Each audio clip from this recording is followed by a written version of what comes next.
Hey guys, Harrison here. Today we're doing another video with the X-ray machine, and I'll show you guys how to see X-rays with your naked eye. So without further ado, let's get into the video. Okay, so the main piece of equipment you're going to need for this is this X-ray intensifying cassette. So I bought this off of eBay for I think 30 bucks, not bad at all. And what this does is it has a coating on there, and when X-rays strike it, it actually emits visible light. And this one's going to be in the blue spectrum, so when X-rays hit it, it's going to turn into a nice blue color.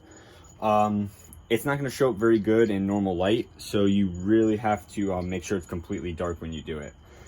And yeah, that's about it. And what this is really meant for, you can see that there's two sides here, is you put your piece of film in there, just your normal black and white film, or if you want to do color, and then you sandwich it in between here, and this is light tight. You hit this with your X-rays, put what you want in front of it that you want to X-ray, and it will emit the light and develop the film.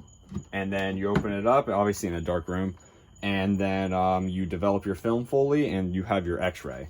So that's the general basic idea of it. So this is used in medical applications, but today with it, we're gonna be X-raying some things, and yeah, so let's get on with it. So this is the setup for producing our X-rays.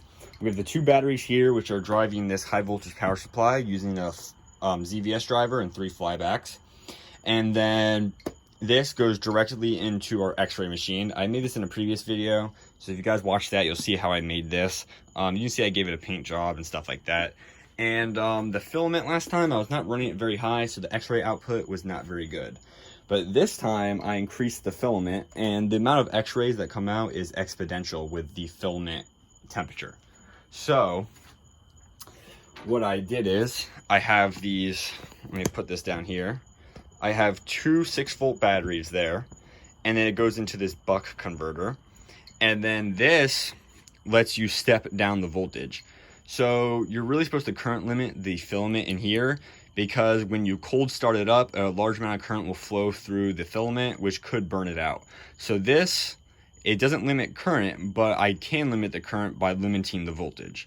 So I can slowly step up the voltage and let this heat up, and then I can control the amount of X-rays that come out depending on how much I turn this potentiometer on this buck converter.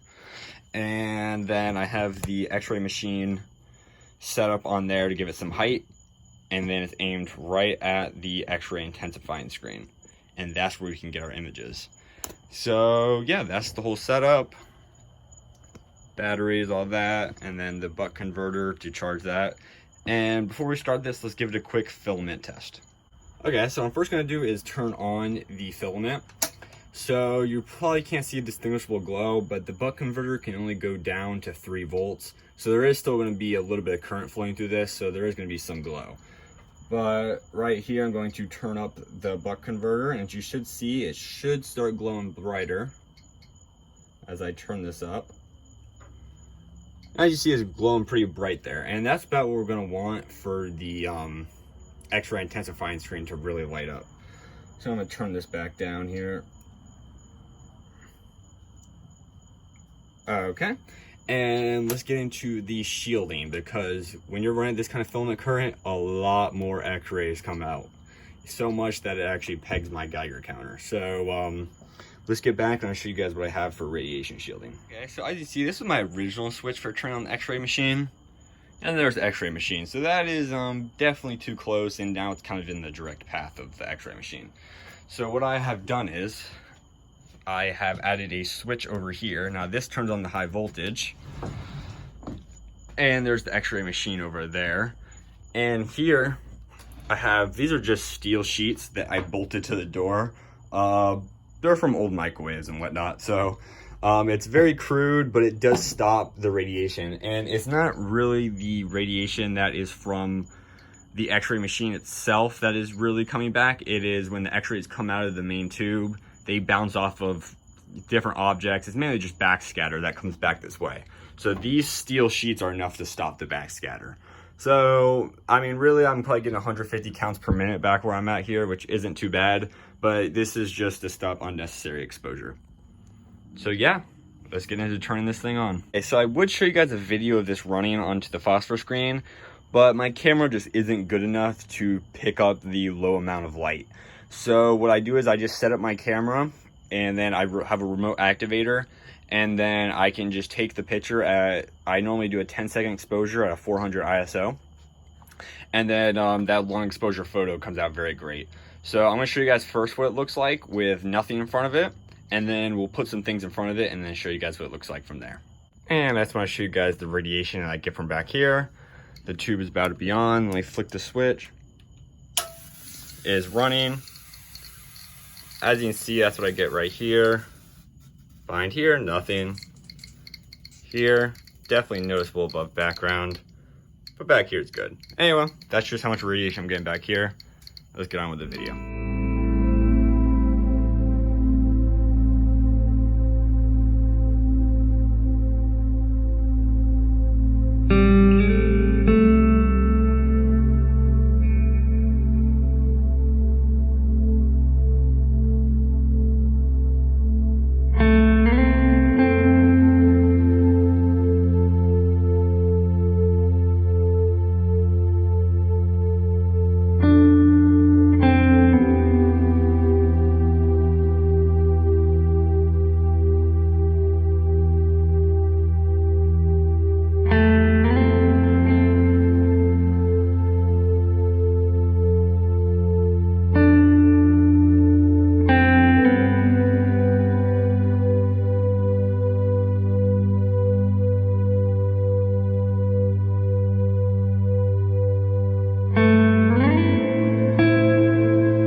Hey guys, that wraps it up for today's video. I know it was a short one, but I just wanted to show you guys the X-ray intensifying screen, and hope you guys enjoyed as always. See you guys next time.